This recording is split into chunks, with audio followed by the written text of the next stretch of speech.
Dear students, this portion was left. So today we will continue of this chapter number 10. Today's topic is reproductive health. Okay, so let's start. The physical and mental well-being of an individual is regarded as an individual's health. To keep the body healthy, every human being at any age needs to have a balanced diet. हमें हमारी health physical हो या mental हो, दोनों क्या करना चाहिए, maintain करके रखना चाहिए. जो भी इंडिविजुअल्स होते हैं, ह्यूमन बीइंग्स होते हैं, उन्हें दोनों हेल्थ की ज़रूरत होती है, फिजिकल और उसके साथ साथ मेंटल हेल्थ में. ठीक है. सो हमें हमारी बॉडी को हेल्दी रखने के लिए क्या करना चाहिए, बैलेंस डाइट लेना चाहिए. बैलेंस डाइट मीन्स ऐसी डाइट जिसमें सारी चीज़ें प्रॉपर अमाउंट में हो, लाइक फैट, विटामिन, मिनरल्स, सारी चीज़ें एक अमाउंट, प्रॉपर अमाउंट में हो, जो हमारी बॉडी को हेल्दी रखने के लिए चाहिए. ठीक है. So the person must also observe personal hygiene and undertake adequate physical exercise. इसलिए जो भी पर्सन है, इंडिविजुअल्स है, उन्हें क्या करना चाहिए, पर्सनल हाइजीन मीन्स खुद की साफ सफाई का ध्यान रखना चाहिए और फिजिकल एक्सरसाइज उन्हें करते रहना चाहिए. फिजिकल एक्सरसाइज से क्या होता है, आपकी हेल्थ मेंटेन रहती है. फिजिकल और मेंटल दोनों हेल्थ पे असर पड़ता है यदि हम फिजिकल एक्सरसाइज करते हैं तो. Okay. So during adolescence these become even more essential as the body is growing. यदि एडोलसेंस के एज के टाइम पे यदि हम ये चीज़ें प्रॉपर डाइट लेते हैं और एक्सरसाइज करते हैं, सो हमारी बॉडी की जो ग्रोथ होती है वो भी क्या होती है, प्रॉपर होती है. Now, nutritional needs of the adolescents. Adolescence is a stage of rapid growth and development. Okay, जो adolescence की एज होती है, उस एज में क्या होता है, जैसे अभी अभी आप लोग उस adolescence के एज में हो, तो उस एज में सबसे ज़्यादा ग्रोथ होती है हमारी बॉडी की. Hence, the diet for an adolescent has to be carefully plan. इसलिए जो भी एडोलसेंस होते हैं उन्हें अपनी डाइट एक प्लान करके रखनी चाहिए कि हमें कितने अमाउंट में कितना अमाउंट में कौन सा हमें फूड लेना है. Okay. So you have already learn what a balance diet is. Balance diet क्या होती है, आप छोटी क्लासेस से भी पढ़ते आ रहे हो. बैलेंस डाइट ऐसी डाइट होती है जिसमें प्रॉपर अमाउंट में सारी चीज़ें होती हैं. Fats, vitamins, carbohydrates, proteins, minerals, सब चीज़ें होती हैं. ठीक है. Recall that a balance diet means that the meals include proteins, carbohydrate, fats and vitamins in requisite proportions. Okay. Means ये सारी चीज़ें क्या होती है, पहले भी आपको बता चुके हैं कि एक प्रॉपर अमाउंट में हो, तो ऐसी डाइट को हम क्या बोलते हैं, बैलेंस्ड डाइट. और जो हमारी इंडिया की डाइट होती है वो एक बैलेंस डाइट होती है. दाल, चावल, रोटी, सब्जी हम सब खाते हैं. ठीक है. Our Indian meal of roti, rice, dal, pulses and vegetables is a balanced meal. Milk is a balanced food in itself. और जो मिल्क है वो एक अलग से एक बैलेंस्ड फूड है. क्यों? क्योंकि उसमें जो भी चीज़ें हमारी बॉडी की ग्रोथ के लिए चाहिए, फैट्स, विटामिन्स, प्रोटीन्स, मिनरल्स, वो सारी चीज़ें मिल्क में होती हैं, प्रेजेंट होती हैं. इसलिए मिल्क को बैलेंस्ड फूड की कैटेगरी में इंक्लूड किया गया है. Fruits also provide nourishment. और जो फ्रूट्स होते हैं वो भी क्या होते हैं, हमें नरिशमेंट प्रोवाइड करते हैं. मीन्स हमें पोषक तत्व क्या देते हैं. इसलिए हमें डेली एक फ्रूट्स खाना चाहिए. फॉर इन्फेंट्स मीन्स जो शिशु रहते हैं, mother's milk provides all the nourishment that they need. जो इन्फेंट्स रहते हैं, न्यूबॉर्न बेबी रहते हैं, उनकी बॉडी के लिए जो भी नरिशमेंट चाहिए वो नरिशमेंट किससे मिलता है, उनके मदर के मिल्क से मिलता है. इसलिए डॉक्टर्स ये प्रिस्क्राइब करते हैं, सजेशन देते हैं कि 6 मंथ तक बेबी को उसके मदर के मिल्क के सिवा कुछ भी ना दिया जाए, क्योंकि उसके मदर के मिल्क में सारी चीज़ें ऑलरेडी प्रेजेंट रहती हैं. सो मदर का मिल्क भी एक बैलेंस्ड फूड में आता है. Iron builds blood and iron rich food such a leafy vegetables, jaggery, meat, citrus, Indian gooseberry are good for adolescence. अभी जो आयरन होता है वो क्या करता है कि हमारे ब्लड के लिए बहुत ही अच्छा होता है, हमारे ब्लड को बढ़ाता भी है. ठीक है. और ये जो चीज़ें हैं, लीफी वेजिटेबल्स, जो ग्रीन वेजिटेबल्स हैं, पत्ती वाली जो हरी पत्ती वाली सब्जियां हैं, गुड़ हो गया, जैगरी मीन्स गुड़. ओके. और इंडियन गूसबेरी मीन्स जो आंवला होता है, इन सब में प्रॉपर अमाउंट में आयरन प्रेजेंट होता है, बहुत ज़्यादा मात्रा में. इसलिए हमें अपनी डाइट में ये सारी चीज़ें लेनी चाहिए. Check items for lunch and dinner in our meal.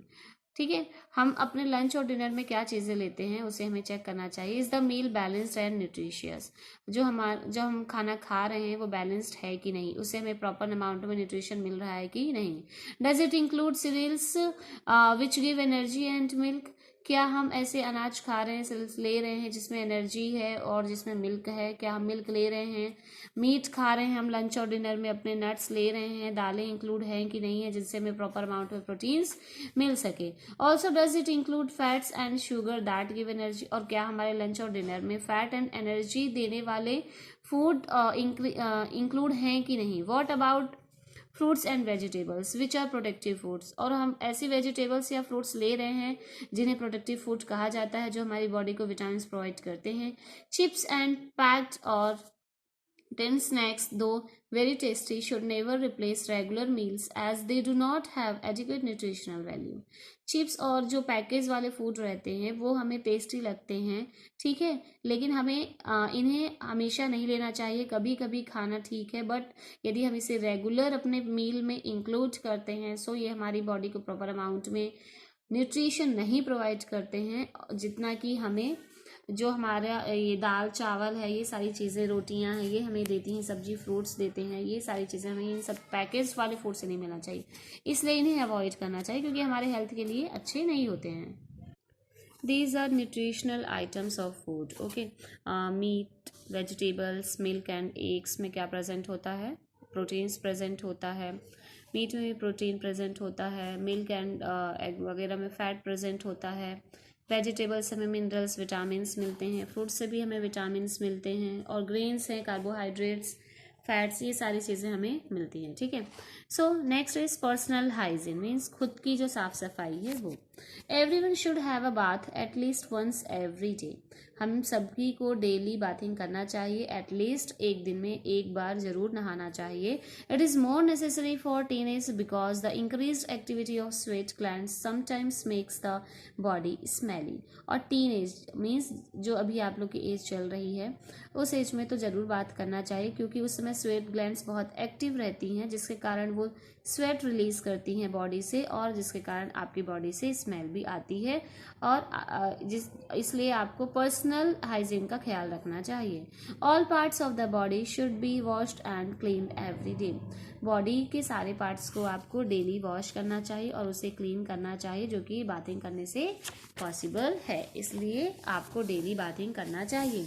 If cleanliness is not maintained there are chances of catching bacterial infection, यदि क्लीन आप अपनी बॉडी को क्लीन नहीं करते हो, यदि आपने साफ सफाई का ध्यान नहीं रखा तो क्या होगा, बैक्टीरियल इन्फेक्शन के चांसेस बढ़ जाते हैं, जैसे कि दांत खुजली। Girls should take special care of cleanliness during the time of menstrual flow, अब जो गर्ल्स लोग रहती हैं उन्हें मेंस्ट्रुअल फ्लो मीन्स पीरियड के टाइम पे ज़्यादा ध्यान रखना चाहिए, अपनी स्पेशल केयर रखनी चाहिए, उसमें साफ सफाई का ज़्यादा ध्यान रखना चाहिए। They should keep track of their menstrual cycle and be prepare for the onset of menstruation, उन्हें अपने पीरियड का जो टाइम रहता है उसका ध्यान रखना चाहिए कि पीरियड का साइकिल का टाइम उनका कब स्टार्ट होगा, नेक्स्ट मंथ में क्या डेट है, सो इसके अकॉर्डिंग उन्हें मेंटली प्रिपेयर रहना चाहिए और उन्हें अपने पास सैनिटरी पैड उसके अकॉर्डिंग रखना चाहिए। यूज सैनिटरी नैपकिन और क्लीन होममेड पैड्स, या तो आप सैनिटरी नैपकिन या होममेड जो पैड्स रहते हैं उसका आप यूज कर सकते हैं, ठीक है। Change pads after every 4 to 5 hours as per the requirement, हर 4 से 5 घंटे के बाद आपको पैड चेंज करना चाहिए, यदि 4 से 5 घंटे के बाद आप पैड चेंज नहीं करेंगे सो इन्फेक्शन का खतरा रहता है, इन्फेक्शन के चांसेस रहते हैं, इसलिए 4 to 5 hours के बाद आपको जो पैड्स रहते हैं वो चेंज कर लेना चाहिए।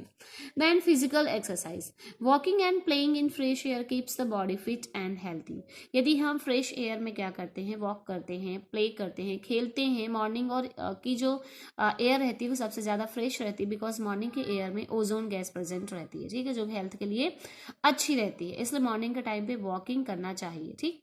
All young boys and girls should take walks, exercise and play outdoor games, जितने भी गर्ल्स एंड बॉयज़ हैं उन्हें क्या करना चाहिए, वॉकिंग करना चाहिए मॉर्निंग में, एक्सरसाइज भी करना चाहिए, और आउटडोर गेम, इंडोर गेम के कंपैरिजन में आपको आउटडोर गेम ज़्यादा खेलना चाहिए, जिसके कारण आपकी जो फिजिकल हेल्थ है वो प्रॉपर मेंटेन रहेगी। Okay, now see your myths, taboos, dos and don'ts.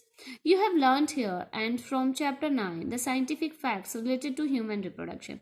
अब आपने ह्यूमन रिप्रोडक्शन के बारे में पढ़ा है कि जो किसी भी बच्चे का जो सेक्स रहता है उसके फादर के क्रोमोसोम के ऊपर डिपेंड करता है, ना कि मदर के क्रोमोसोम के ऊपर.